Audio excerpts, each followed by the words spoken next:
창세기 6장 1절.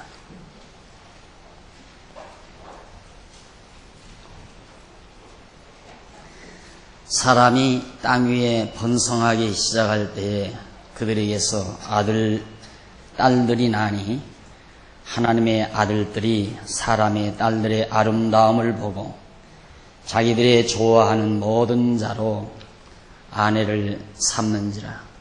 여호와께서 가라사대 나의 신이 영원히 사람과 함께하지 아니하리니 이는 그들이 육체가 됨이라. 그러나 그들의 날은 120년이 되리라 하시니라. 당시의 땅에 네피림이 있었고 그 후에도 하나님의 아들들이 사람의 딸들을 취하여 자식을 낳았으니 그들이 용사라 고대의 유명한 사람이었더라. 6장 4절까지 보겠습니다.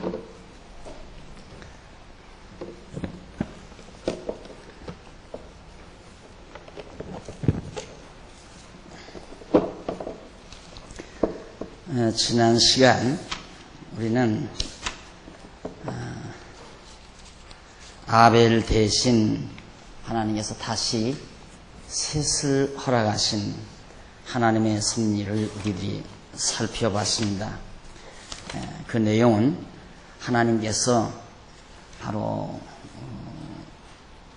심판도 하시지만 심판으로 끝내는 것이 아니라 보호하신다. 하나님이 보호도 해 주신다. 그래서 4장부터 5장까지가 가인 심판과 보호 내용이라고 64페이지 나오죠. 가인을 심판하고 또 그를 보호해 주신다. 그러니까 하나님께서 아담과의 약속은 어김없이 지켜주시는 거죠. 아담과 생육하고 번성하라 하신 하나님의 언약의 말씀은 가인이 비록 타락했지만 가인이 동생 아벨을 죽이는 엄청난 범죄를 저질렀지만 하나님께서는 아담에게 하신 언약의 말씀 따라 비록 하나님이 버린 가인이지만 그대로 그 자손이 이 땅에 번창하게 해 주셨다. 우리는 보통 나쁜 사람을 향해서 악인들을 향해서 카인의 후예라는 말을 이렇게 묘사합니다. 카인의 후예다. 사악한 후예다는 그런 뜻이거든요. 그럼 우리가 얼른 생각하면 하나님께서는 뭐 사람 하나 죽이는 것 간단하잖아요. 그렇게 못돼 먹은 가인 죽여버렸어야 되잖아요. 없애버리면 된단 말입니다. 없애버리고 가인 아벨 대신에 셋 하나님이 기뻐하시는 자만 세상에 살게 하시면 되잖아요. 그런데 하나님께서 그렇게 하잖아요. 하나님께서 가인의 후예도 이 땅에서 번창하게 하고 또 하나님이 받으시는 아벨 대신해 주신 셋의 후손도 이 땅에서 번창케 하신다. 그러니까 많은 사람들이 착각하는 게 뭐냐면 야 하나님이 살아계시다면 이 세상에 악인이 다 없어져야 되지 않느냐. 악인은 다 종자가 메말라 버려야 된다. 하나님이 선하신 하나님이 살아계시다면 이런 생각을 하거든요. 그러니까 마치 대부분의 사람들은 하나님이 이 땅에 이 피조세계 여기에 하나님이 영원하신 뜻을 이루는 줄로 그렇게 착각을 하는 거예요. 이 피조세계는 하나님이 당신을 계시하시기 위한 계시섭리예요. 내가 살아있다. 또 전능하고 주권자이시며 또 신실하고 또 사랑이 많으신 하나님. 그 하나님이 그런 속성을 가진 하나님이 살아있다. 이 사실을 계시하기 위한 것이 지금 오늘 우리가 살고 있는 세상이란 말입니다. 그러니까 하나님께서 당신의 신실성을 보여주기 위해서는 아담에게 언약하신 대로 비록 가인이 죄를 졌지만 관계없이 그 자손이 땅 위에서 번창하게 해야 되잖아요. 그래서 가인의 후손이 이 땅에서 물론 잘못에 대해서 하나님이 심판은 했지만 또 그 자손을 보호해줘요. 아주 망하지 않도록 보호해준다. 그리고 아벨 대신 결국 하나님이 셋을 허락해 주셨다 하는 내용까지를 지난 시간 여러분 앞에 소개해 드렸습니다. 오늘은 75페이지 한쪽 가로 3번 하단에 보시면 한쪽 가로 3번 인류 심판과 언약이 나옵니다. 인류의 심판과 언약.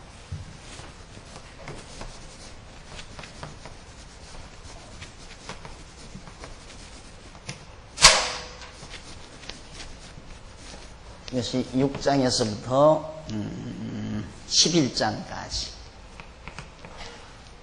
6장에서부터 11장까지 이 성경 창세기 6장에서부터 11장까지는 모든 인류를 심판하고 그 심판한 다음에 다시 언약을 세우시는 하나님의 말씀이 바로 기록되어 있습니다. 그러니까 그렇게 무더기의 소주제들을 우리가 기억을 하고 성경을 이해하면 훨씬 간결하게 쉽게 그렇게 이해가 가능합니다. 이제부터 공부하는 건 하나님이 인류를 심판하셨다. 왜 심판하셨을까? 그 심판은 어떤 방법으로 하셨나? 또 심판 후에는 어떻게 하나님이 하셨을까? 이것을 여러분들의 마음속에 궁금한 생각을 가지고 강의를 들으시면 되겠습니다. 넘어가서 76페이지 중간 조금 못 미쳐오면 한쪽 가로 1번 인류의 죄악입니다. 인류의 죄악. 그것이 6장 1절로부터 12절까지. 6장 1절로 12절까지는 인류가 많은 범죄를, 죄를 저질렀어요. 그 죄가 뭐냐면, 아까 제가 읽어드린 말씀 있죠?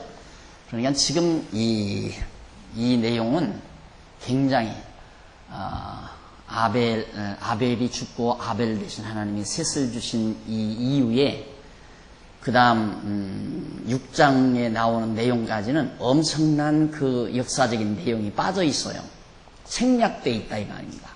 그러니까 왜 하나님은 기록을 하려면 자세하게 셋이 또 누구를 어떻게 낳아서 또 어떤 역사가 이루어지고 무슨 일이 있었고 이런 일을 자세하게 왜 안 기록하고 많은 분량을 딱 생략해 놓고 다만 아벨 대신 셋이 낳는데 셋이 에노스를 낳고 에노스가 누구를 낳고 그 다음에 에녹을 낳고 이렇게 간단하게 누가 누구를 낳았다는 말을 간단하게 처리하고 많은 역사 부분을 생략을 했나. 그 이유는 인류 역사를 명시하기 위한 것이 성경이 아니에요. 인간이 언제 어떻게 태어나서 어떻게 만들어져서 그 인간들이 어떻게 이 수만 년 동안 아니면 수십만 년 동안 이렇게 이 인간 세상, 이 세상에서 살아왔는가. 그걸 우리에게 알려주려는 것이 목적이 아니란 말입니다. 만약에 그걸 목적으로 한다면 이 예배당 안에 이렇게 책으로 기록해서 쌓기도 모자랄 거예요. 다만 이 성경은 이런 역사 섭리를 통해서 하나님 살아계시다. 하나님은 여호와 하나님은 분명히 살아계시다. 그리고 그 하나님은 어떠한 이러이러한 분이시다. 이거 하나를 이 사실만을 정확하게 우리에게 전해주려고 하시기 때문에 그것을 전해주기에 적당한 부분만을 성경의 많은 부분을 생략하고 기록하는 거란 말입니다. 그러니까 지금 엄청난 갑자기 가인의 아담의 가정에 대한 사실, 아담이 아벨과 그다음 가인을 낳고 그 가인과 아벨 사이에서 제사를 드렸는데 하나님이 아벨의 제사는 받고 가인의 제사는 안 받으니까 가인이 화가 났어요. 그래서 가인이 동생 아벨을 죽였단 말입니다. 이런 엄청난 살인죄가 인류 초기에 아담의 가정 안에서 일어난 거예요. 그러면 하나님이 벌리려면 그냥 가인 죽여버렸으면 가인의 후손이 이 세상에 없을 거 아니겠어요. 그런데 가인의 후손이 번창을 한 겁니다.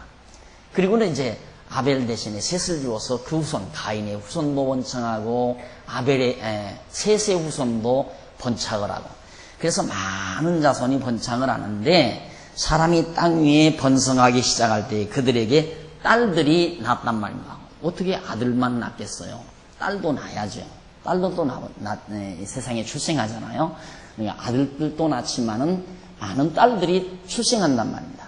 그런데 그 딸들 가운데는 아름다운 딸들이 있어가지고 하나님의 아들들이 사람의 딸들의 아름다움을 보고 취했다.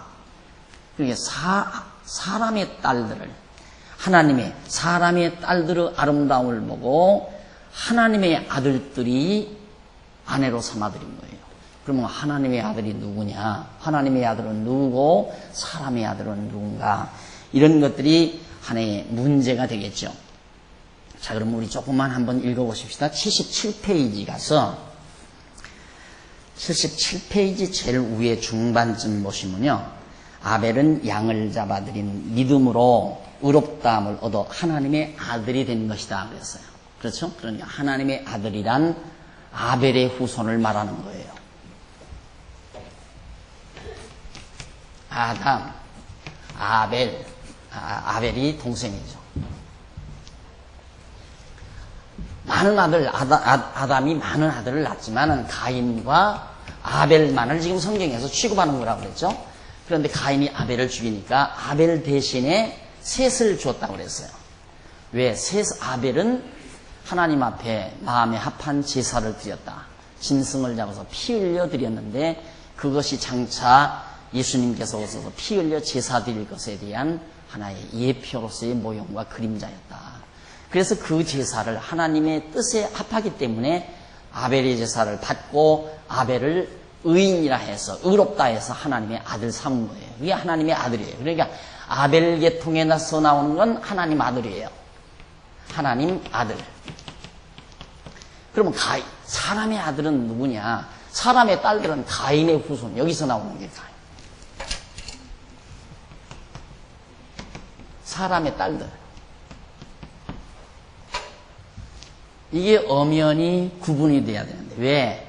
하나님께서는 아벨은 선택하시고 가인은 버렸으니까 이건 사람의 딸이기 때문에 하나님의 아들들은 하나님의 이 같은 계통의 후손의 여자들과 결혼을 해서 그렇게 살아야 되는데 이게 마구 다 섞어져 버렸단 말입니다.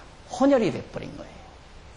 자기 마음대로 자기들 좋은 대로 하나님 좋은 대로 선택하는 것이 아니라 자기들 좋은 대로 아내를 선택했다. 그래서 선악을 알게 하는 과일나무라는 게 뭔가? 자기 좋은 걸 아는 거라고 그랬죠. 선이란 뭐냐? 좋을 선, 좋은 걸 선이라고 그래요. 악이란 뭐냐? 나쁘라, 싫은 것, 나쁜 것. 예. 그것이 곧 악이란 말입니다. 그런데 선과 악, 좋은 것과 나쁜 것을 아는 과일을 따먹은 인간들이기 때문에 자기들 좋은 대로 나는 저 여자가 좋다.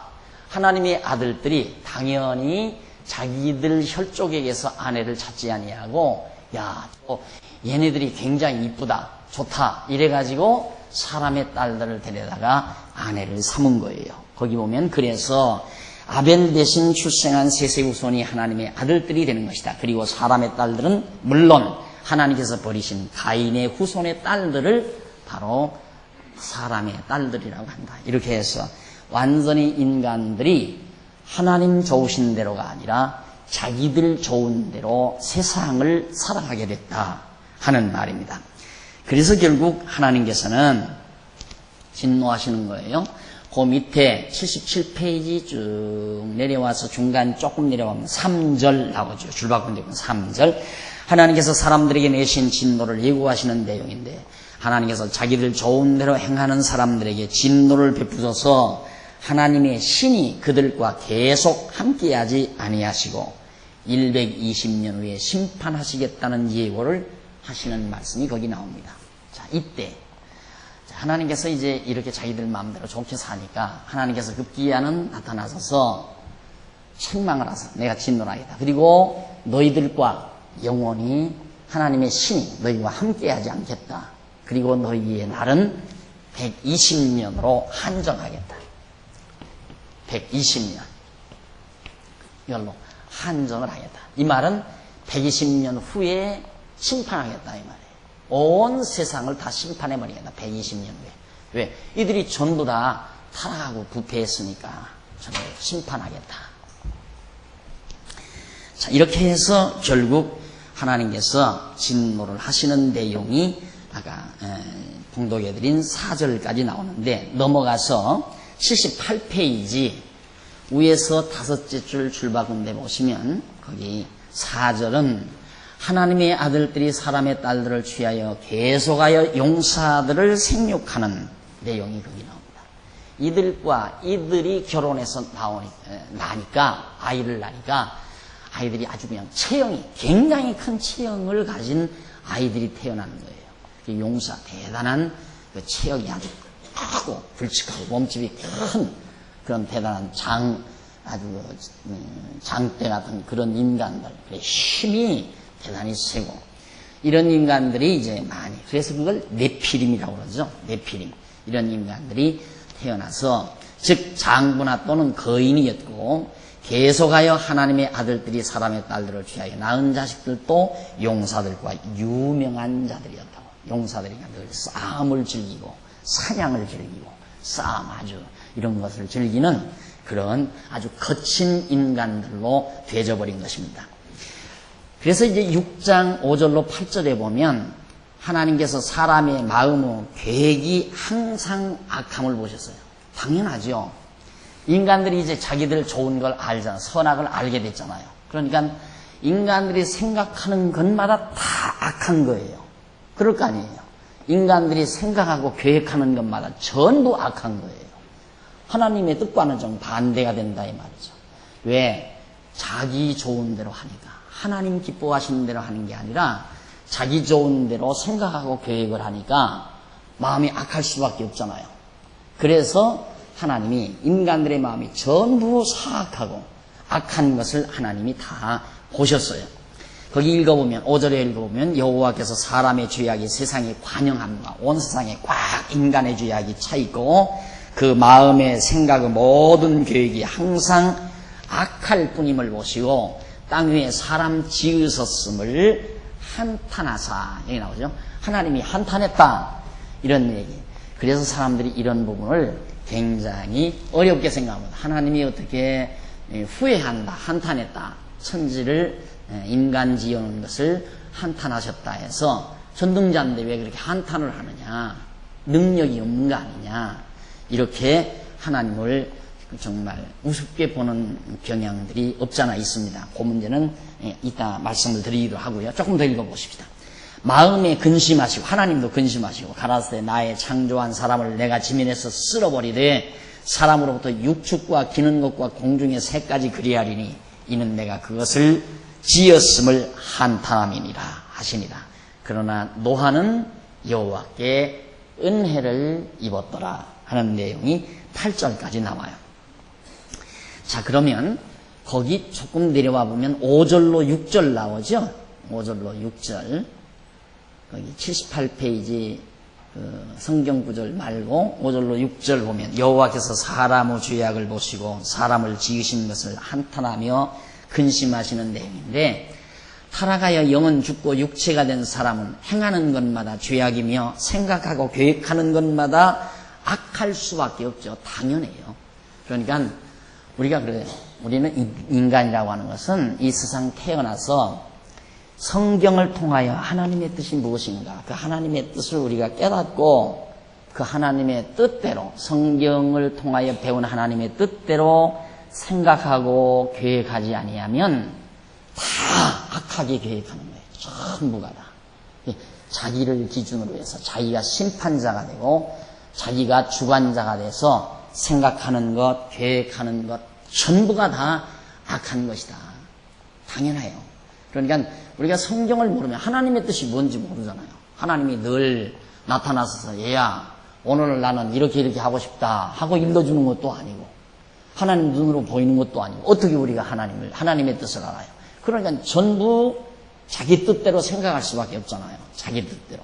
그래서 우리 성도님들이 이렇게 공부를 자꾸만 하는 이유는 성경을 자꾸 배우게 되면 내 뜻과 하나님의 뜻을 분별할 수가 있어요. 아, 이건 내 뜻이다. 이것은 하나님의 뜻이다. 하는 걸 아주 쉽게 분별할 수가 있어요. 딱 알고 나면. 그런데 성경 내용을 잘 모르더라도 아주 쉽게 분별하는 방법이 있어요. 아주 초보자라도 쉽게 분별하는 방법. 뭔가 자꾸 짜증스럽고 불만스럽고 마음이 편치 않으면 내 속에 욕심이 발동하는 거거든요. 그건 물어볼 것 없이 내 뜻이에요. 악한 생각이라 이 말입니다. 이 욕심이 잉태한 즉 죄를 낳는다.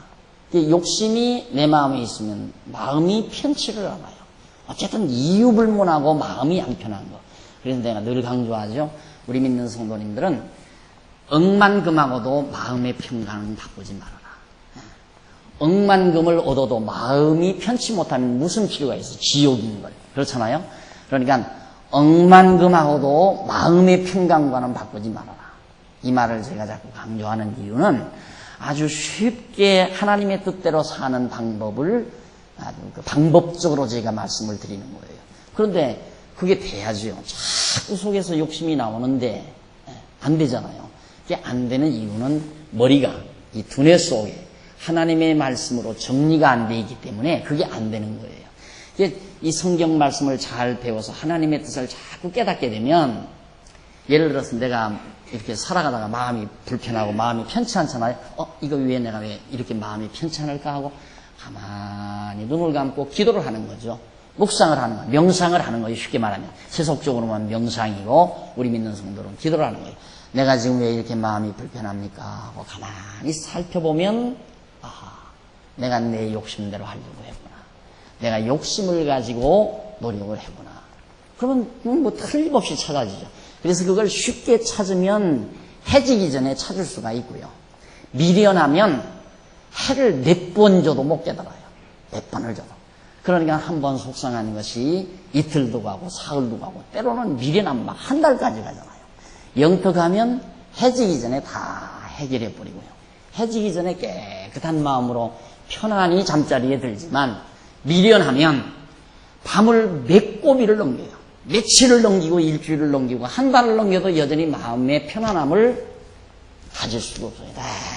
불만, 짜증, 뭔가 마음의 근심, 걱정 이런 것들 편안함을 잊어버리고 만다. 그래서 우리가 하나님의 말씀을 배우는 게 너무너무 좋아요. 그 당시에 모든 사람들이 다 자기 좋은 대로 하는 거예요. 다 자기 좋은 대로. 자기 좋은 대로 하려면 충돌이 생기는 거예요. 자기 좋은 대로 하려면. 하나님의 뜻이 어디 있는가? 하나님의 뜻을 생각해야지. 하나님의 뜻 생각하면 간단하잖아요. 하나님의 뜻 생각하면. 왜? 하나님의 뜻은 되게 돼 있고 사람의 뜻은 안 되게 돼 있단 말입니다. 그러니까 안 되는 것도 하나님의 뜻이고 되는 것도 하나님의 뜻이에요. 그러니까 안 돼도 편안하고 돼도 편안하고 일이 돼도 편안하고 일이 안 돼도 편안한 거란 말입니다. 왜? 모든 일이 하나님의 뜻대로 되지는 거니까. 그런데 우리는 돼도 욕심대로 안 되니까 편안치 못하고 안 되면 안 되니까 편안하지 못하고 이게 우리들의 모습이거든요. 실제로. 그런데 이 당시에 많은 사람들이 그렇게 욕심으로 탐심으로 자기 좋은 대로 행했기 때문에 결국 그들은 늘 악할 수밖에 없었다. 이 같은 사람의 모습을 보신 여호와께서는 사람을 지으신 것을 한탄하시며 근심하신 것이다. 그런데 하나님께서 한탄도 하시고 근심도 하신다는 말은 얼른 납득하기가 어려워진다. 전능하신 하나님께서 스스로 하신 일에 대하여 한탄도 하시고 근심도 하실 수가 있으시느냐 하는 질문이죠. 어떻게 하나님이 한탄하고 근심하느냐? 그렇게 무능한 하나님이냐? 그러나 이 같은 표현은 사람들의 죄악과 그들의 마음의 악함에 대한 하나님의 싫어하심을 인간적인 어투로 표현한 말이에요. 싫다 이 말이에요. 하나님이. 그러니까 인간들이 그렇게 악한 모습을 하나님이 싫다 이 말이에요. 싫은 것을 인간적인 어투로 표현하는 건데 계속해서 보십시다.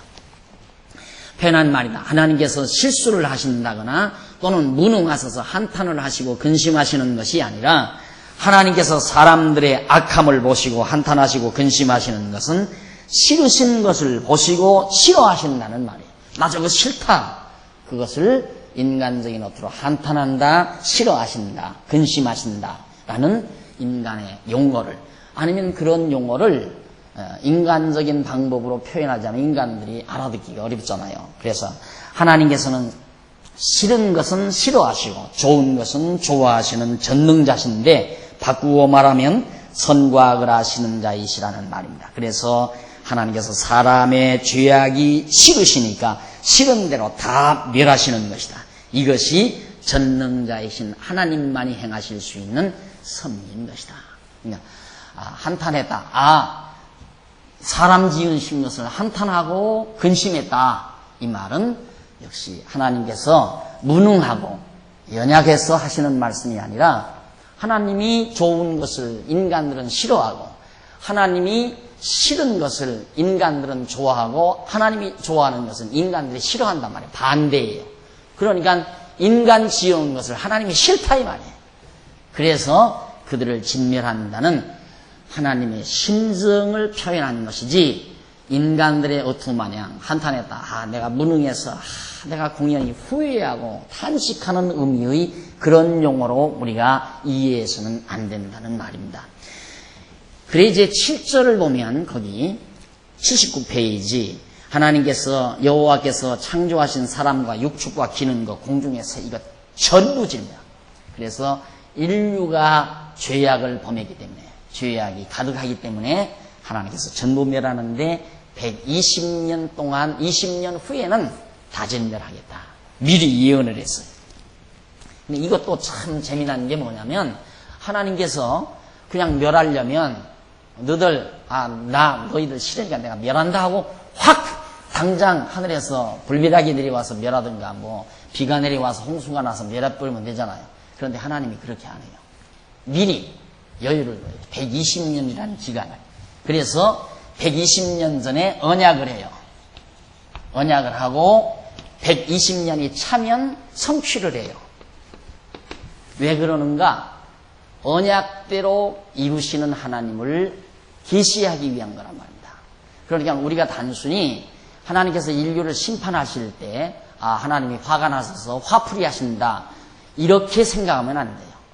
모든 인류 역사는 하나님께서 섭리하시는 모든 역사는 하나님 당신을 계시하시는 데 목적이 있다고 했어요. 알려주는 데 내가 이런 자다. 어떠한 자? 언약대로 이루시는 자. 즉 여호와라고 그랬죠. 여호와다. 나는 언약대로 이루시는 여호와다. 이 하나님을 알려주기 위해서 지금 모든 역사를 하나님께서 베풀어 가시는 거란 말입니다. 그런데 하나님이 미리 언약도 안 하고 바로 인류를 다 심판해 버린다면 언약대로 이루시는 하나님이 계시가 안 되잖아요. 그러니까 하나님께서는 120년 전에 내가 앞으로 120년 후에는 이 세상을 다 진멸하겠다 하고 미리 언약에 놓으시고 120년이 되자 그대로 하나님께서 온 세상을 심판하시는 하나님의 역사. 이유는 죄를 벌하는 데 근본 목적이 있는 것이 아니라 하나님이 여호와 되심을 계시하시는 데 목적이다. 이게 굉장히 중요한 말들이에요. 지금 이런 말들이 성경을 성경대로 이해하는데 아주 중요한 말들이란 말입니다. 우리는 죄를 심판했다. 여러분, 예를 들어서 지금 주일 아침에 여기 지금 6장 5절로부터 했다. 사람들이 죄악이 세상에 관영하니까 하나님께서 심판한다고 그랬다. 이 성경 구절을 읽으면 여러분 죄지면 안 됩니다. 이거 보십시오. 하나님께서 인간들이 죄악이 관영하니까 하나님께서 심판한다고 하지 않습니까? 죄지면 멸망합니다. 죄지면 심판받습니다. 여러분의 사업도 망하는 거에 죄 때문에 망합니다. 가정이 망하는 것도 죄 때문에 망합니다. 이러고 설교하겠죠? 그럼 누구도 그 설교 잘못했다고 할 사람은 하나도 없어요. 야, 진짜 큰일 났다. 나 지난달에도 죄를 졌는데. 그러면 항상 두려움과 공포에 떠는 거예요. 대부분 다 그렇게 설교하죠. 그렇잖아요. 보시라고. 하나님께서 인간의 죄가 관영하니까 온 세상 다 진멸하지 않습니까? 두려운 하나님입니다. 죄를 멸하시는 하나님입니다 하고 계속해서 가르친다 이 말이에요. 근데 그게 아니에요. 물론 죄를 지금 심판하셔야 하나님이에요. 죄를 심판하시지만 죄를 심판하는 데 목적이 있는 것이 아니다 그 말이에요. 죄를 심판하는 데 목적이 있는 것이 아니라 하나님께서 심판할 것을 언약하시고 언약대로 심판하심으로 하나님은 언약대로 이루시는 여호와이심을 깨닫게 하려 계시해서 알게 하려는 데 있다 이 말이에요. 하나님의 심판도 여호와 하나님을 계시해서 우리로 하여금 여호와를 깨닫게 하려는 목적이 거기에 담겨 있는 것이다. 그래서 마지막 절, 그 마지막 부분에 보면 8절에 보면 그러나 노아는 여호와께 은혜를 입었더라. 하나님께서 노아는 멸하지 않고 은혜를 입혔다. 그러니까 노아는 살려줄 거예요. 하나님께서. 당연하잖아요. 하나님께서. 죄악대로 하면 다 진멸해버리지. 왜 노아에게는 은혜를 입혀요? 여기서 은혜를 입었단 말은 거듭 말씀드리지만 노아도 똑같은 죄인이에요. 이 당시 사람 여기 하나님의 셋의 노아는 이 아벨의 후손이거든요. 아벨 셋의 후손에게서 태어났단 말입니다. 그런데 그래도 하나님의 아들들이 사람의 딸들과 자기 좋은 대로 결혼해서 살았기 때문에 다 섞어져가지고 완전히 다 죄인이에요. 똑같은 아담도 하나 의로울 게 없는 다 죄인인데 하나님께서 다 진멸해버리면 아담과의 언약이 또 펑크나잖아요. 그렇죠? 아담에게 네 자손이 온 세상을 다 정복하고 다스린다고 하나님께서 아담에게 언약을 했는데 노아 때 와서 지금 이 후손이 노아 때 와서 지금 하나님께서 진멸한다는 얘기거든요. 그러면 이 당시에 노아 가정까지라도 몽땅 다 진멸해버리면 아담과의 언약이 전부 거짓말 되는 거예요. 하나님께서. 그 거짓말이 되니까 하나님께서는 노아에게는 똑같은 죄인이지만 노아에게는 은혜를 입혔다. 은혜를 베풀어요. 그 말은 뭐냐면 죽여야 되지만은 하나님이 안 죽이고 살려낸다고 말이에요. 그 은혜를 하나님이 노아에게는 입혀준 것이다. 그래서 우리가 설령 구원 얻는 것도 세상 안 믿는 사람보다 의롭고 깨끗해서 구원 얻는 게 아니에요. 다 똑같은 죄인이지만 하나님이 우리에게 은혜를 입혀서 구원시키는 거지. 우리는 지금 동대문 시장이나 어디 향락거리에서 놀고 있는 그런 사람들하고는 우리는 완전히 다르다. 천사처럼 다르다. 그렇게 보는 것이 금욕주의자들이에요. 그렇게 사람을 보는 것이 금욕주의자. 그래서 무슨 예수 믿는 사람은 성자처럼 밥도 잘 안 먹고 아주 남노하게 정말 거지처럼 청빈 생활을 하면서 그렇게 살면 그게 바로 정말 하나님의 자녀처럼 생각하는 그게 금욕주의가 낳는 중세 금욕주의의 후예들이 그런 거란 말이에요. 오늘 우리도 똑같아요. 믿지 않은 사람이나 하등 다름이 없어요. 다름이 없는데 다만 다른 건 이 안에 하나님의 뜻을 분별할 수 있는 하나님의 말씀을 깨달은 지식이 있다는 거죠. 지혜가. 그거 하나가 다른 거예요. 그러니까 우리는 이거 이렇게 하면 내가 좋은 것 같아도 이건 하나님이 싫어하는 거야. 왜? 그거 하려면 괴로우니까. 그러니까 괴로운 건 안 하잖아요. 괴로운 거. 마음에 평안이 없는 건 안 해요. 마음이 평안한 건 하게 되고.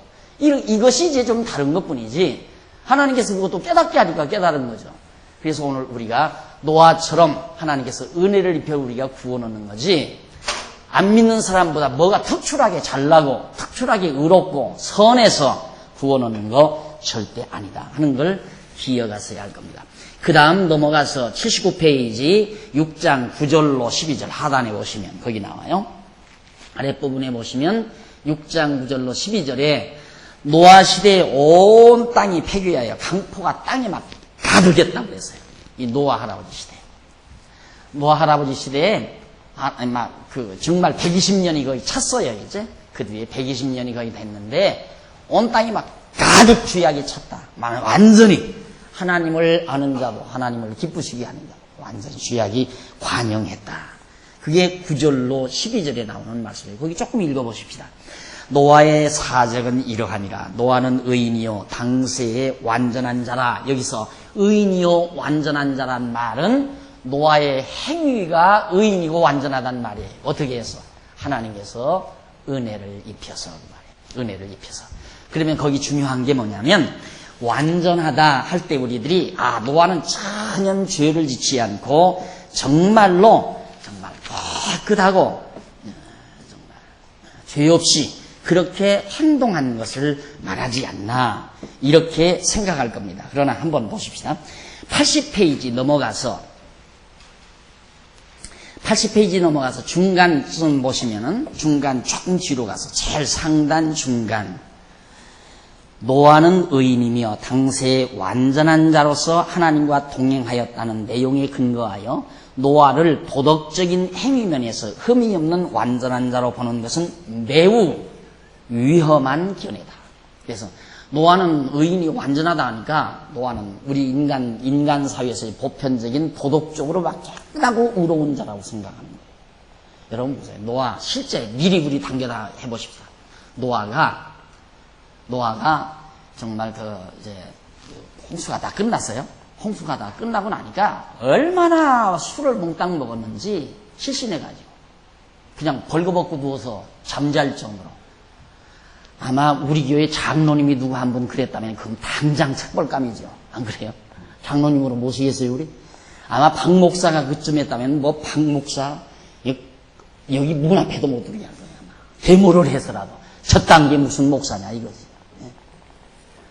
그런데 우리는 보통 설교가들도 그래요. 설교가들도 교사들도 노아는 뭐 의인이요 완전한 자라 그러니까 노아는 뭐 정말 하나님을 잘 공경하고 술도 안 먹고 담배도 안 피고 노름도 안 하고 막 그렇게 도덕적으로 깨끗하고 의로운 자로 그렇게 자꾸 부각을 지거든요. 그거 아니라 이 말입니다. 거기 계속해서 읽어보십시다. 만일 노아를 도덕적인 행위면에서 흠이 없는 완전한 자로 볼 경우 노아가 여호와께 진멸을 당하지 아니하게 되는 것이 여호와의 은혜에 의한 것이 아니라 노아 스스로의 공로에 의한 대가가 되는 것이다. 은혜를 하나님이 베풀었다고 그랬는데 만약에 그렇게 의롭고 깨끗한 거라면 노아의 공로, 자기가 의로워서 자기가 구원 얻은 거지 어떻게 하나님의 은혜로 구원 얻은 거냐. 그 말이 안 맞는 얘기다 이 말이에요. 그리고 의인은 한 사람도 없다. 로마서 3장 10절로 11절에 나오죠. 의인은 없나니 한 사람도 없다. 아무도 의인이 없어요. 노아는 여호와께 은혜를 입은 자이다. 그러나 하나님께서 선택하신 세세계통을 따라 태어난 것도 은혜이며 그 같은 사실로 인하여 모든 사람을 지면에서 쓸어버리시는 진노의 심판을 면하도록 하여 주시는 것도 은혜이다. 노아의 행위에 의한 대가가 아니라 여호와의 전적인 은혜로 완전한 자라는 뜻이다. 그 완전하다는 말을 여기서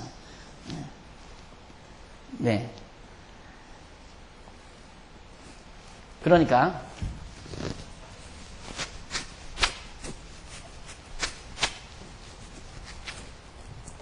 하나님께서 아벨도 그냥 하나님이 아벨을 의롭다고 한 거예요.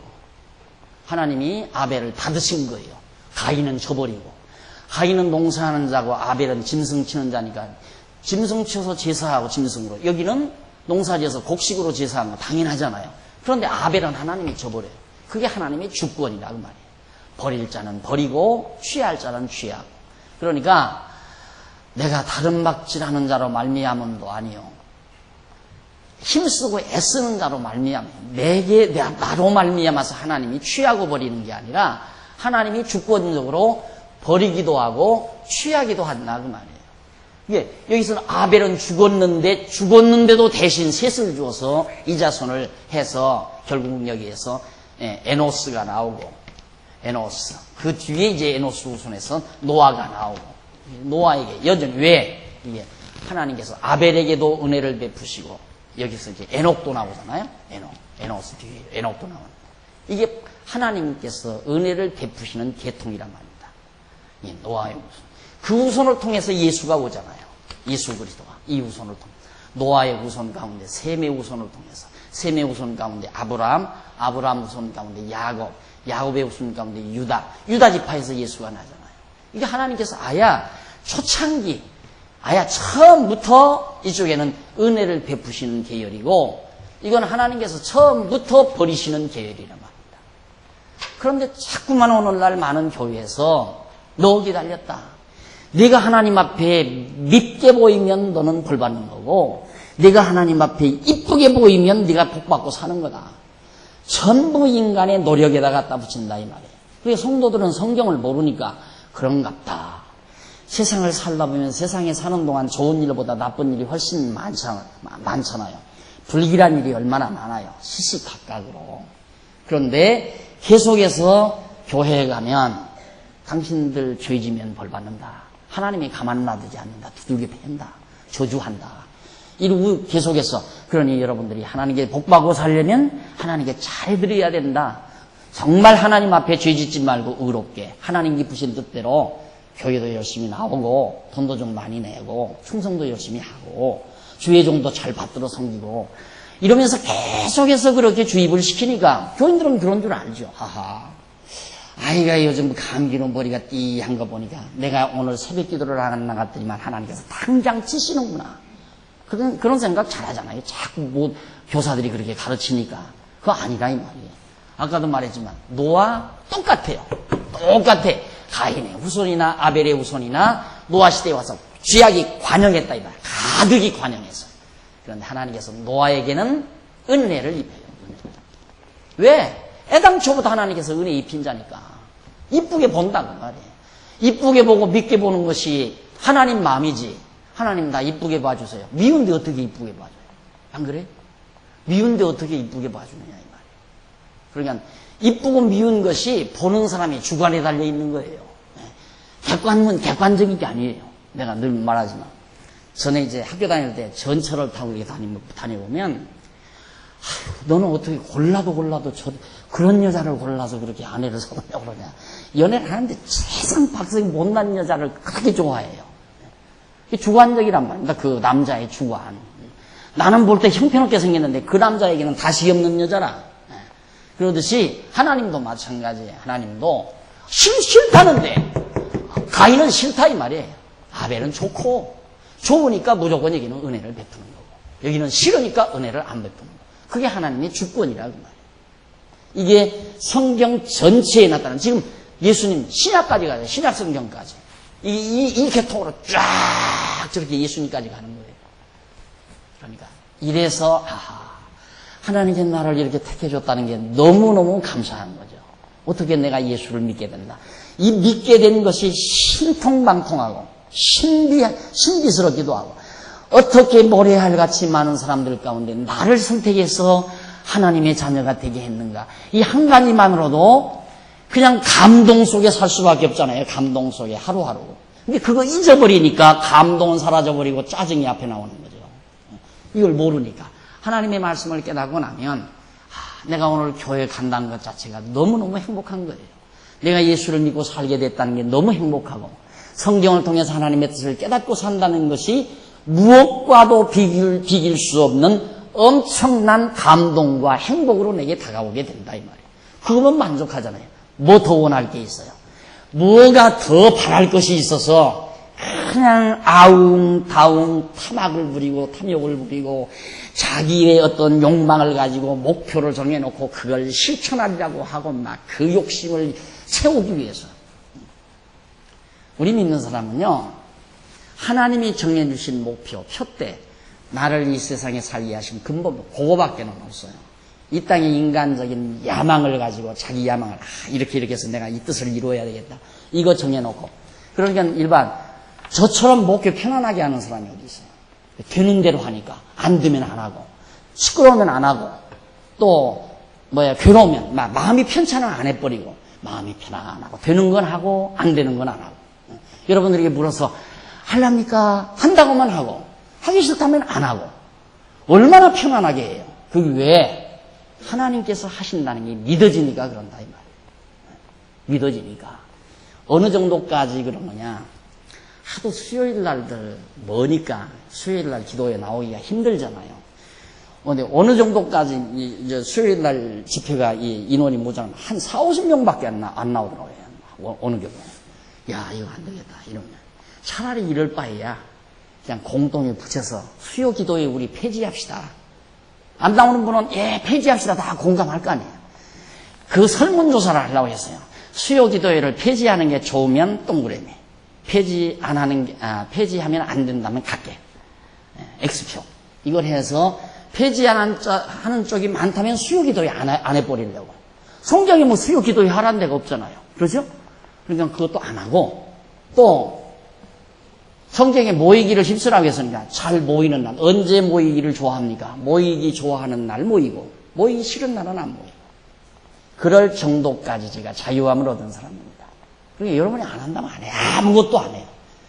또 여러분들이 무겁고 힘들어 한다면 아무것도 안 해요. 진짜 안 한다니까. 왜? 하나님의 뜻은 되게 돼 있어요. 하나님의 뜻은.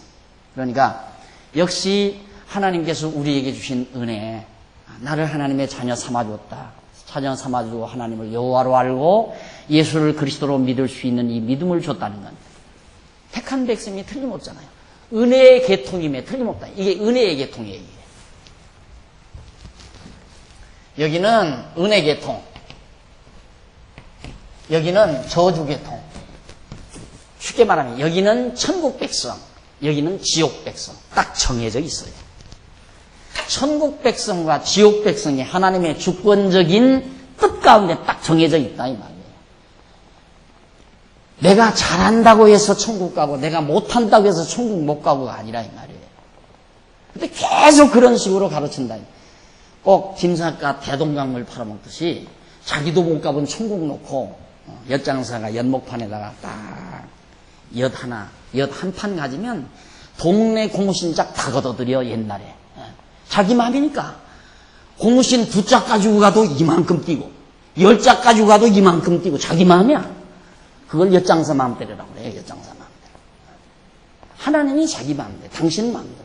엿장사가 엿을 자기 마음대로 뛰는데, 그러니까 저는 꼭 고무신 가지고 엿 싸먹을 때 제가 안 가요. 조그만 동생을 보내요. 그럼 엿장사가 아유 이뻐가지고 아유 이쁘구나. 그래가지고 그냥 뭉뚱 빼요. 고무신작 2짝 보내는데도. 근데 내가 가지고 가면 5짝 가지고 가는데도 동생 준 만큼을 안 준다 이 말이야. 아저씨 왜 이거 조금 줘요? 내 맘이다 이놈아. 할 말이 있어요? 내 맘이라는데. 하나님이 당신 마음대로 하시는 거예요. 착각은 안 돼요. 그럼 우리 행위대로 만약에 천국 가고 못 간다면 갈 사람 누가 있어요? 아무도 갈 사람 없어요. 왜? 죄 없는 사람 하나도 없으니까. 다 죄인이니까. 몽땅 다 죄인 아닌 사람이 없어요. 애당초 잉태될 때부터 죄 중에 잉태되고 죄 중에서 출생하고 죄 중에서 살고 죄 중에서 생각하고 행동하고. 우리 지금 하나님 말씀하면 전부 자기 생각. 이게 옳아. 내 주장이 옳아. 이렇게 해야 돼. 전부 자기가 기준이 돼서 자기 생각대로 자기 노력대로 하려고 하며 살잖아요. 인간들이. 자기 좋은 대로. 핑계는 다 하나님이 기쁘신 뜻대로. 생각해 보세요. 자, 여러분, 목사님 이럽니다.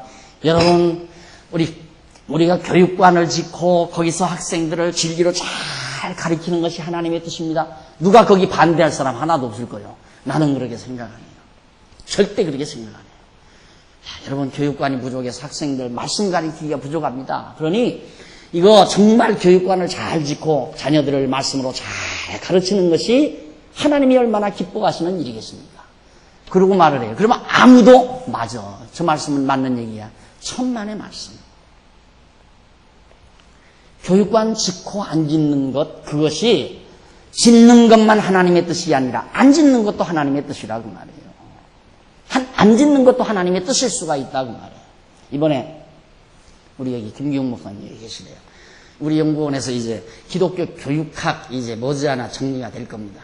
기독교 교육학이 이제 교육학하고 해석학 등 몇 가지 학문이 우리 연구원에서 이제 정리가 되는데, 기독교 교육학 하면 보통 우리는 막 말씀으로 잘 가르쳐서 다 깨닫게 하는 것만 기독교 교육학인 줄 알지만 하나님은 안 그래요. 예수님 와서 교육을 시키는데 못 깨닫게 해요. 못 깨닫게. 깨닫지를 못하게. 어떻게? 어려운 말을 써가지고 못 알아듣도록 아주 어려운 비유를 자꾸 들어요. 그러니까 저게 무슨 뜻인가 다. 그게 기독교 교육학이에요. 그러니까 그러면 하나님의 뜻을 어떻게 해요? 간단하게 온 성도님들이 네 합시다. 우리 조금 덜 먹고 덜 쓰고라도 우리 돈 내서 교육관 집시다 하고 기쁨으로 하면 그거 하나님의 뜻이고, 안 낸다는데 돈을, 나 돈 내기 싫다는데 안 내? 안 내면 저주받아. 당신 교육관 짓는데 연보 안 해봐. 하나님께서 사업 망하게 해. 이러고 공갈쳐가지고 돈 뺏어가지고 짓는 게 하나님의 뜻이냐 이 말이에요. 하나님의 뜻과 사람의 뜻을 혼돈하면 안 돼요. 평안 가운데 평강과 기쁨 중에 하나님의 뜻이 이루어져 가는 거니까 늘 말하지만 내가 해서되는 것이 아니라 되니까 해지는 거죠. 정확하게 되니까 해진다. 우리는 보통 하면 된다 그러잖아요. 하면 된다. 하는데 왜 안 돼요? 그렇게 세계 평화를 유지하려고 유엔이 난리를 치고 미국이 난리를 치고 하는데 왜 안 돼? 왜 전쟁은 시작해요? 왜? 하는데 한다고 되는 게 아니에요. 되니까 내가 하는 것도 아니고 해지는 거예요. 되는데 어떻게 안 해줘요? 여러분 내가 늘 가는 거예요. 성도대학도 야, 성도대학 합시다. 막 신문에 광고하고 텔레비에 광고 막 광고를 해서 학생을 모집하는데 하나도 안 오는 거야. 안 와도 해요? 안 와도 애꿎은 김여숙 씨하고 딸들만 데려다 놓고 성도대학이라고 하고 해요? 에? 내가 이 성도대학을 왜 하는 게 아니라 해지는 거예요.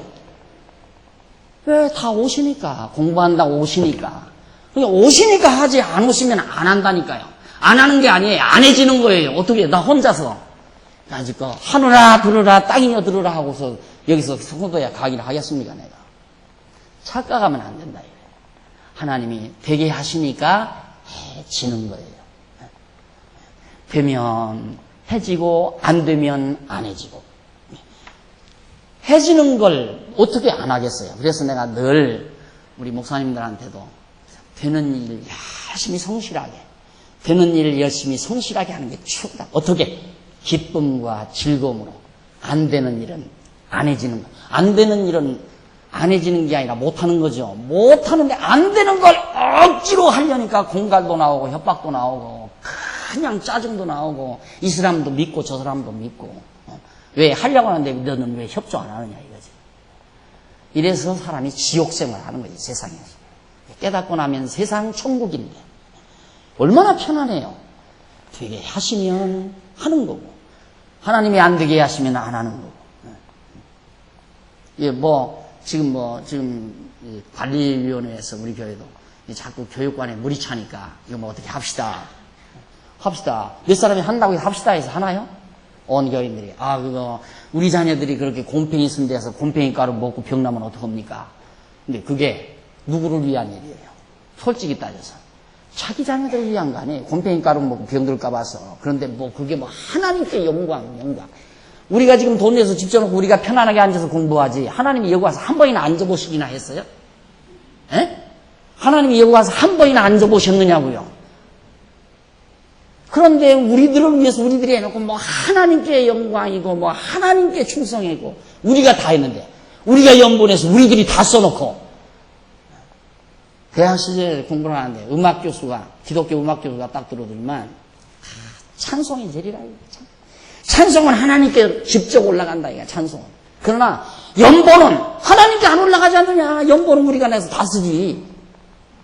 그러니까 학생들이 막 박수를 치더라고 옳다고. 찬송이 제리다 이게. 그리고 이제 음악 교수가 강의를 하는 얘기를 들었는데 연보는 우리가 다 쓰는 거예요.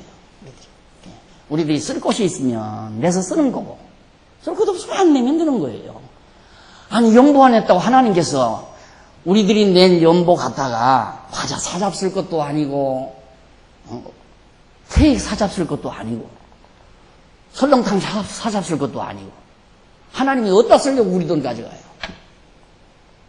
착각하면 안 돼요. 그래서 연보라고 하는 거예요. 연보. 헌금이라고도 안 쓰잖아요. 내가 헌금이란 말도. 돈을 드린다 이거 헌납한다 이렇게 헌납한다. 이 말을 안 쓰고 연보라고 써요. 연보. 내가 내서 의연금이라고 그러죠. 의연금 이렇게 가난한 자들을 위해서 내가 내 가지고 가난한 자에게 모자라는 자에게 보충한다 그 말이거든요. 연보. 그러니까 우리 교회를 이렇게 운영해 가야 되는데 가난한 자들은 돈을 못 내잖아요. 그러니까 여유 있는 자들이 좀 많이 내서 이 교회를 운영함으로 하나님의 말씀을 골고루 나눠 먹을 수 있으니까 그 연보가 맞는 거죠. 그러니까 여러분 절대 우리 노력으로 우리 공로로 우리의 행위로 하나님이 천국 보내고 지옥 보내는 거 아니다. 그걸 꼭 명심해야 돼요. 여기서 빨리 벗어나야 돼요. 이게 계속 가요. 그게 계속.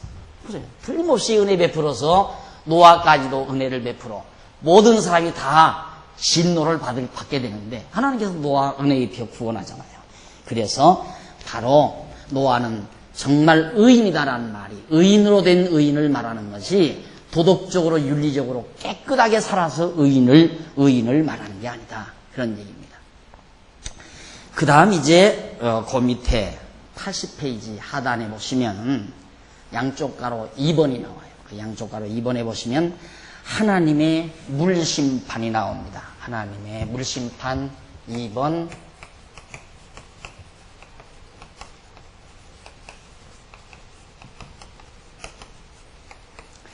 6장 13절로부터 나오겠죠?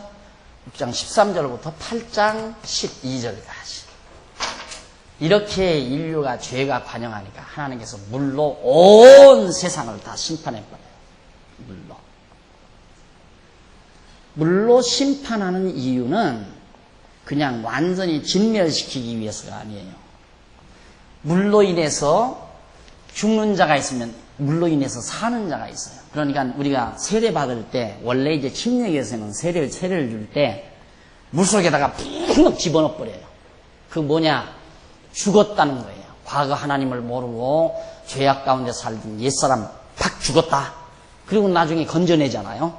건져내는 것은 이제 예수를 믿고 하나님의 사람으로 새롭게 산다. 그런 의미로 하는 거거든요. 마찬가지로 온 세상이 다 죄악이 관영하니까 하나님께서 지금 인류 세례를 베푸는 거예요. 온 인류에게 세례를 베푸는 거라고. 그래서 온 세상에 물로 홍수를 내려서 전부 물속에 다 매장시켜버리고 그 물 위에서 노아의 8 식구가 다시 살게 만드는 그런 섭리가 바로 6장 13절로부터 나옵니다. 81페이지 6장 13절로 7장 15절까지 거기 보면 하나님께서 물심판에 대한 준비를 노아에게 명하십니다. 거기 조금 한번 읽어보십시다. 13절. 하나님이 노아에게 이르시되 모든 혈육 있는 자의 강포가 땅에 가득하므로 죄악이 온 땅에 가득하니까 그 끝날이 내 앞에 이르렀으니 이제 120년이 거의 다 됐다 그 말이에요. 이르렀으니 내가 그들을 땅과 함께 멸하리라. 온 땅과 함께 온 인류를 다 진멸하겠다. 너는 잣나무로 너를 위하여 방주를 짓되 그 안에 간들을 막고 역청으로 그 안 밖에 칠하라. 그 방주의 죄도는 이러하니 장이 300규빗. 1규빗이 이만하다고 그랬죠? 이만하다. 1규빗이. 그러면 예를 들어서 아마 3개, 이 3규빗 정도 되면 1m 조금 더 될 거예요. 이 정도 되면 1m가 훨씬 더 되니까. 한번 상상을 해보십시오. 100m가 훨씬 넘잖아요. 300규빗이면 기장이 100m가 훨씬 넘는다. 굉장히 큰 배를 하나님께서 노아로 하여금 짓게 만드십니다.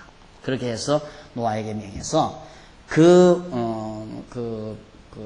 방주 안에 이제 노아의 8 식구도 탈 뿐만 아니라 짐승 중 쌍쌍 모든 짐승 중 다 진멸해버리고 짐승의 암수 2마리씩 전부 그 방주 안으로 들어오도록 그렇게 해서 이제 죽음을 면하게 그렇게 섭리하시는 내용이 여기 나와요.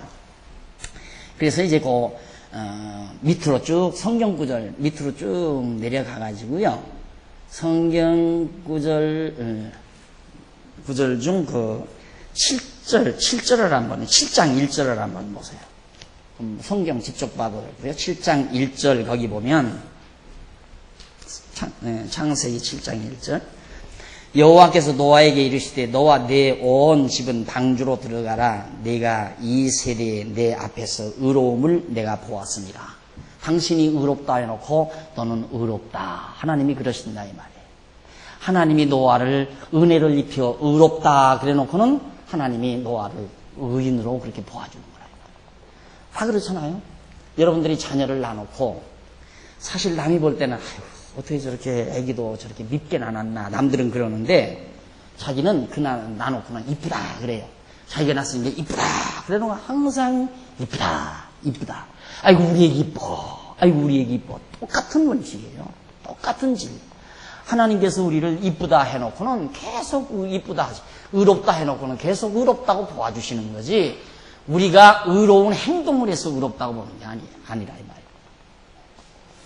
그래서 하나님께서 명하시기를 너는 모든 정결한 짐승, 암수 7씩 부정하고 정결한 것. 그것도 뭐 짐승들이 행동에 따라서 어떤 하나님이 정결하다, 부정하다 그렇게 하는 거예요. 하나님이 지어놓기를 예를 들어서 물고기 같으면 비늘이 있고 지느러미가 있으면 그건 정결하다. 하나님이 그렇게 한 거예요. 비늘도 없고 지느러미가 없으면 그건 부정하다. 그리고 짐승도 그렇죠. 짐승도 발이 소발 마냥 쪽발로 갈라지고 그다음 먹을 때 이 아구를 새김질을 하는 짐승. 이렇게 하나님께서 짐승을 그렇게 만들어 놓고는 그건 정결하다. 하나님이 그런다 이 말입니다. 그런데 예를 들어서 사자처럼 뭐 발톱이 달리고 그리고 뭐 막 육식을 하고 짐승을 잡아먹는 그런 동물은 부정하다. 하나님이 그렇게 정해놓은 거란 말입니다. 그런데 짐승도 그렇거니와 사람도 똑같아요. 사람도 이렇게 꼭 정해놓으시고 의롭다. 그러고 이건 부정하다. 이렇게 말씀하는 거고. 짐승도 당신이 지어놓고 이건 부정한 짐승, 이것은 정결한 짐승. 그런데 요즘 이제 교사들이 말하는 대로라면 사자가 나는 절대로 토끼 안 잡아먹고 또 얼룩말 안 잡아먹고 나도 풀 뜯어 먹으랍니다. 풀 뜯어 먹고 이렇게 살 테니까 날 정결한 짐승으로 해주세요. 그러면 사자가 풀 뜯어 먹고 살면 하나님이 보실 때 정결한 짐승이라고 해라. 상관없어요. 풀을 뜯어 먹거나 짐승을 잡아먹거나 사자는 부정한 짐승이에요. 그러나 소가 요즘은 소도 뭐 이제 고기 먹는다면서요. 소가 고기를 먹었다고 해서 하나님이 부정하다고 하겠나? 너는 왜 풀만 뜯어 먹으려 했는데 너는 고기를 왜 먹었느냐? 왜 사람들이 먹다 버린 음식 찌꺼기로 만든 살을 너 왜 먹었냐? 너는 그래서 부정하다. 하나님이 그러지 않는다 이 말이에요. 소는 정결한 소, 정결한 짐승. 양이나 염소 다 정결한 짐승. 그러나 사자나 호랑이, 말은 발이 갈라지지를 않고 주먹발 아니면 묵독발. 그리고 새김질도 안 하고 다 그거 불결한 짐승으로 정해놨거든요. 그러니까 정결한 짐승은 7쌍 들여놔라. 부정한 짐승은 1쌍만 들여놔라. 아담에게 전부 그렇게 명령을 해서 아담이 이제 그걸 다 준행하게 됩니다. 그 내용이 거기 다 진행이 되는데 우리 82페이지 한번 가봐요.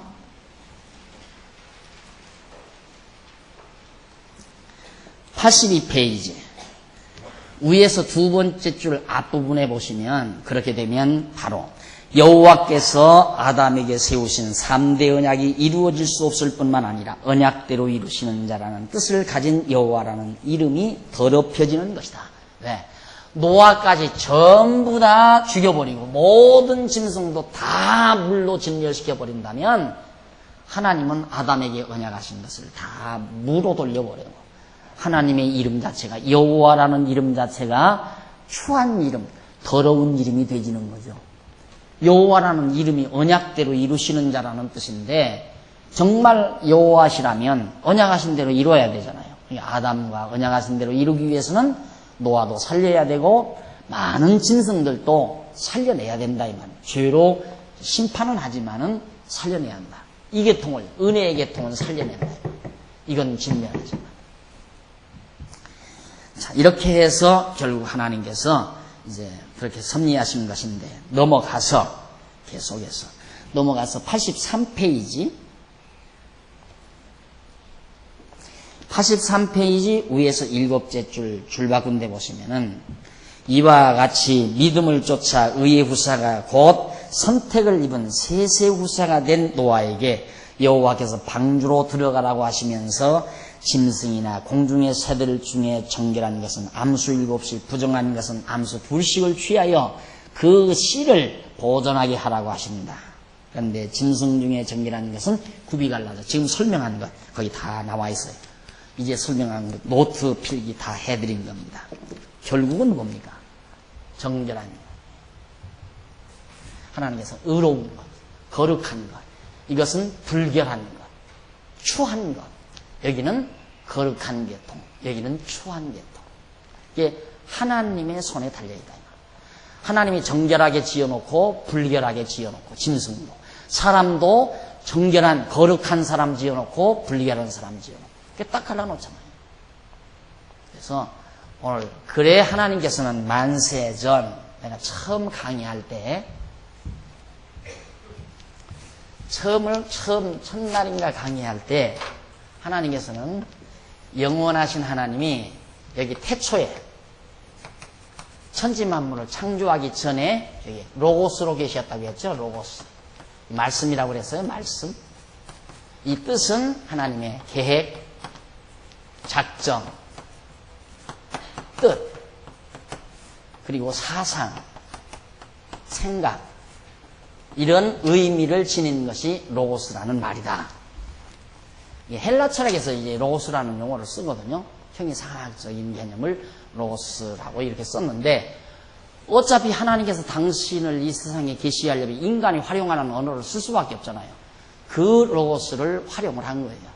그 로고스를 이런 의미에서, 즉 하나님은 형상이 없으니까 당신의 계획과 작정과 뜻, 그걸 지금 이 역사 속에 계속 펼쳐나가는 거예요. 그 계획과 뜻이 뭔가? 이거의 계획과 뜻이에요. 하나님의 뜻대로 이렇게 다 정해놓은 거라 이 말입니다. 아벨이 하나님 앞에 아양 떨어서 새벽기도 잘 나가고, 아벨이 안식일 잘 지키고, 아벨이 11조 잘해서 하나님은 내가 의인이다, 그렇게 정한 거 아니에요. 하나님이 정해놓고 의롭다 하셨다 이 말이에요. 이것도 다 마찬가지, 똑같이 마찬가지. 그래서 작정이라 이 말이에요. 작정. 하나님께서 다 작정대로, 정하신 대로. 요즘에 우리 오늘 신문 아마 입구에 갖다 놓으셨으니까 한번 가보시면 될 겁니다. 자꾸 우리 총회에서 박 목사를 자꾸만 그렇게 욕하는 교수가 있다나 어느 목사가 있단다고. 편집장이 날들어, 내가 목사님 대변 좀 해야 되겠습니다. 목사님처럼 정말 장로교적이고 성경적인 분이 없는데 저렇게 시기가 나가지고 목사님을 자꾸 욕한대요. 난 별로 인사하고 이렇게 지내는 적도 없고 별로 같이 아는 적도 없는데 공연히 나를 그렇게 한다고. 이분이 보기 안타까웠던 것 같아요. 신문 편집장이. 제가 신문사 부사장으로 있거든요. 근데 나를 그렇게 욕한다고. 목사님 글을 좀 하나 쓰십시오 그래요. 이 칼빈주의 장로교 교리에 대해서 쓴 거 있으니까 그냥 싫어 했더니만 기독교 예정론 지금 1탄 나갔어요. 기독교 예정론. 기독교 예정, 이게 다 작정돼서 되지는 건데, 하나님이 영원한 때 계신 하나님이 모든 걸 작정하시고 예정하셔서 그것대로 하나님이 섭리해 가시는 건데, 그걸 안 믿으면 어떻게 해요? 그거 안 믿으면 예수 잘못 믿는 거죠. 성경 잘 모르는 거고. 만사가 다 정하신 뜻대로 하나님의 로고스대로, 말씀대로 되어진다 이 말이에요. 로고스대로 된다는 말은 말씀대로 된다.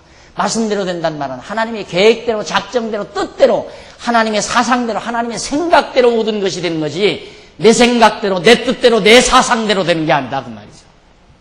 칼막스의 사상이 안 되잖아요. 칼막스 사상이 완전히 이 땅에서 다 붕괴돼 버리잖아요. 안 돼요. 인간 사상이 이 땅에서 안 된다. 하나님의 사상이 서지는 거지. 하나님의 계획이 이루어지는 거지. 그래서 여기도 지금 하나님의 계획대로 다 이루어져 가는 것이다 하는 내용을 지금 여러분에게 소개해 드리는 겁니다. 그 다음 몇 페이지까지 했어요?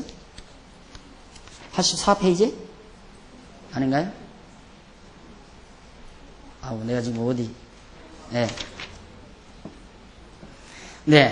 84페이지 7장 6절로 12절. 84페이지 중간에 보시면은 7장 6절로 12절. 하늘의 창들이 열려 비가 40주야를 땅에 막 쏟아져요. 하나님께서 아까 120년, 처음에 120년 후에 반드시 하나님께서 멸망한다. 인간의 수명을 그때까지 놔두겠다. 그러면 이때가 차니까 하늘 문을 열어서 막 비가 막 쏟아지게 한다 이 말이죠. 자, 그래서 완전히 이 지구를 몽땅 물 속에 들어가게 만든 거예요. 몽땅. 완전히 물 속에. 그래서 이제 그 우주과학자들이나 물리학자들이 엉터리다 이거지. 어떻게 이 지구가 물속으로 다 들어가느냐. 이 바닷물은 한정이 딱 있는데, 그리고 하늘에 무슨 물이 그렇게 많아서, 이 하늘에서는 이게 수증기가 올라가서 그 물이 내려오는 건데 안 맞지 않다. 그런 얘기하니까 어느 분은 몰라서 그런다. 남극 북극에 있는 얼음산이 다 녹아버리면 다 물속으로 다 들어간다 이거죠. 그 말도 일리가 있는 얘기예요. 왜냐하면 애당초 우리가 창조론 배울 때, 처음 창조할 때 배울 때 물속에 있었잖아요. 전부. 물속에 있었던 것을 전부 물 안에 다 있었던 것을 물은 한 곳에 모이게 하고 묻이 드러나라 하니까 이 묻이 드러나서 지구와 바다와 육지가 바다와 충분하다. 그런데 하나님께서 하늘의 창을 열고, 근데 이 아랫물 아니었습니까? 이게 아랫물. 이 지구에 있는 물이 이 아랫물이었거든요. 아랫물. 운물까지 쏟아내리면 뭐 더 말할 것도 없는 거죠. 위에 물 갖다 쏟아내리면은 뭐 지구 12번도 다 상치고 말죠.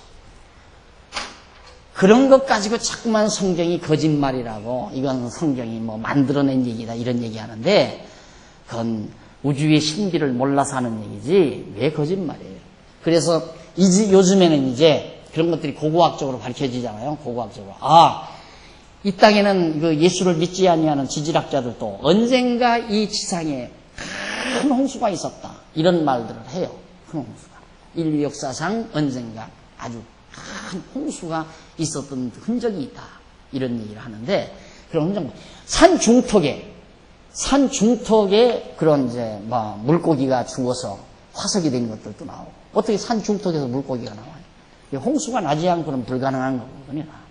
언젠가 보도해 보니까 그 산비탈의 그 아라랏산, 그러니까 이 노아가 큰 배를 지어가지고 이제 준비를 해놓으니까 막 하나님께서 하늘에서 막 비를 쫙 내린다 이 말입니다. 그래서 땅 속에서 막 샘이 터져버려요. 이게 땅 속에서 샘이 솟고 하늘에서 비가 내리니까 점점 덮여가지고 제일 높은 산 아라랏산 거기도 다 덮여버렸다 이 말이에요. 거기까지. 그런데 이제 노아의 8식구와 모든 각종 정결한 짐승 7상, 부정한 짐승 1상씩 넣은 그것들은 다 방주 안에서 그대로 생명을 보존했어요. 보존했는데 그게 점점 물이 가면서 아라랏산 정상에 이제 노아의 방주가 딱 머물렀단 말입니다. 거기서 이제 점점 햇빛이 나고 물이 쫄아드는 것을 나중에 비둘기를 내보내가지고 확인을 하죠. 그렇게 해서 이 노아가 이제 방주에서 나와요. 방주에서 나오는데, 나와가지고 제사를 드리고 너무 좋으니까, 아까 말씀드린 대로 막 술을 몽땅 먹고 막 완전히 그냥 벌거벗고, 옷이 벗어지는 줄 모르기까지 술을 먹고 그러니까, 아들놈들이 어디 나갔다가 잘못하면 아버지가 벌거벗고 나와. 그러니까 아버지 수치를 보고 나와서 함이라는 놈은 막 소곤소곤 막 자기 아버지 흉을 보고, 그러니까 셈이 있다가 그러면 되느냐 해가지고 옷을 가지고 딱 뒤로 이렇게 가서 뒷걸음질 쳐가지고 아버지 수치를 딱 가려버렸어요. 아버지가 깨어나서 그때 저주하고 복을 빌죠. 그렇게 돼가지고 이제 노아의 세 아들들이 번창을 하기 시작하는데, 그 산 언저리에 그 노아가 탔던 배 모습이 얼음 속에, 그 얼음이 아주 두껍게 얼었는데 수천 년 동안 그 얼음 속에 배 모습이 그냥 있다는 거예요. 그게 신문에 한번 보도가 나오고, 그래서 이게 틀림없이 노아의 방주였을 거다라고 하는 그런 고고학적 자료도 나오곤 합니다. 고고학적 자료가 있으니까 성경이 사실이 아니라, 성경이 사실이기 때문에 고고학적 자료가 실제로 있는 거예요. 근데 우리는 자꾸 거꾸로 생각하는 거예요. 거꾸로. 봐라, 고고학적 자료가 있기 때문에 성경이 진짜다. 그럼 고고학적 자료가 없는 건 성경이 가짜다. 그렇게 될 거 아니에요. 그렇죠? 예를 들어서 모세가 언약궤를 만들었다. 거짓말이다. 언약궤 어디에 하나님이 그걸 만든 걸 우리가 어떻게 하느냐? 그런데 언약궤에 흔적이 없어요. 있을 수가 없죠. 금으로 만들었기 때문에 그거 다 갖다 금 벗겨서 다 바벨론 사람들이 다 논아가져 버렸으니까 언약궤가 지금까지 있을 수가 없잖아요. 그럼 언약궤가 고고학적 자료로 없으니까 모세가 언약궤 만든 건 거짓말이다. 이렇게 돼야 되잖아요. 그건 틀린 얘기예요. 성경은 진리예요. 그러니까 성경에 있기 때문에 노아 방주의 흔적이 거기 있는 거예요. 그러니까 지금도 고고학자들이 성경에 나오는 지역, 지금 도시가 다 없어져 버렸거든요. 그 마을도. 그러니까 그 위치를 비스무리 알아가지고 거기를 탐사를 하잖아요. 탐사하면 거기서 도성터가 나와요. 도성터가. 아브라함이 살던 갈대아 우르도 그 고고학적 자료로 거길 거다 하고 가서 발굴한 것이 나왔단 말입니다. 이러한 여러분 언젠가 여행을 가게 되면 아마 거기도 갈대아우로 아브라함이 살던 마을, 아브라함의 고향, 그 갈대아우로 이 청주장로교회에 계시는 손집사님이 계신데 이 여론이 거기 여행 다녀와가지고는 성경이 진짜다 이거야. 그래가지고 성경 공부를 하야 그냥 다녀와가지고 몽땅 해가지고 얼마나 지금 신앙이 굉장히 성숙해요. 진짜다 이거야. 근데 그 안 다녀왔을 때는 박 목사가 뭐 아브라함이 누군지, 갈대아우루가 뭔지 하나도 모르지, 관심도 없었고. 그런데 가서 실제로 갈대아우루 그 고고학자들이 발굴해 나온 것을 보기도 하고, 이제 아브라함 여기서 살았다는 얘기 듣고, 이게 성경 들었던 말씀이 기억이 나면서 이제 성경 공부에 재미가 붙으신 거예요. 성경은 사실이에요. 진리라 이 말입니다. 그래서 노아 홍수 때, 노아 때에 온 세상이 물로 완전히 다 진멸을 당하고 멸절을 당하는 그런 내용이 여기 지금 기록이 되어 있는 겁니다. 상당히 시간이 지금 오버된 것 같은데 조금 쉬었다가 우리 다음 계속해서 공부하십시오.